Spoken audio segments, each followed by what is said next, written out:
আজ জেগেই দেখি শিশির জরা গাছে সারা রাতের স্বপন আমার মিটেল রোদে হাসে।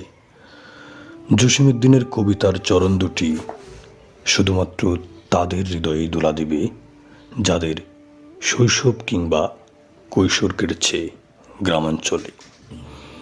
গ্রাম বাংলার শীত মানেই কুয়াশাচ্ছন্ন সকাল, খেজুরের রস, নানা ধরনের পিঠা, কৃষকের ব্যস্ততা। যাদের শেকড় গ্রামে, তাদের কাছে গ্রামের শীতকাল মানে এক আলাদা অনুভূতি। শীতকাল ভ্রমণের জন্য উপযুক্ত।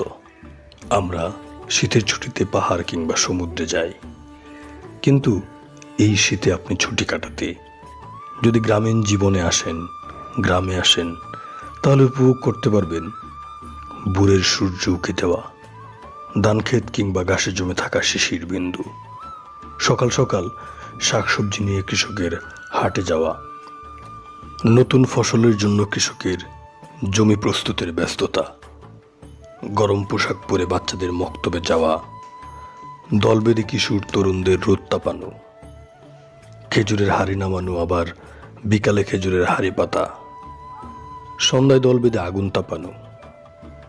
এই সকল দৃশ্য আপনি চোখে পড়বে শুধুমাত্র গ্রামে আসার পরেই। আমাদের যাদের শৈশব, কৈশোর কিংবা বর্তমান গ্রামে কেটেছে, তাদের কাছে এই দৃশ্যগুলো কমন। কিন্তু আমাদের যাদের শহরে জীবন কেটেছে, তাদের কাছে গ্রামের শীতকালের কোনো এক সকাল হতে পারে আপনার জীবনের সেরা এক মুহূর্ত, সেরা এক সময়। আপনি চিনতে পারবেন আপনার শেকড়, আপনার দেশ মাতৃকার ষড়ঋতুর কোনো একটা ঋতুকে।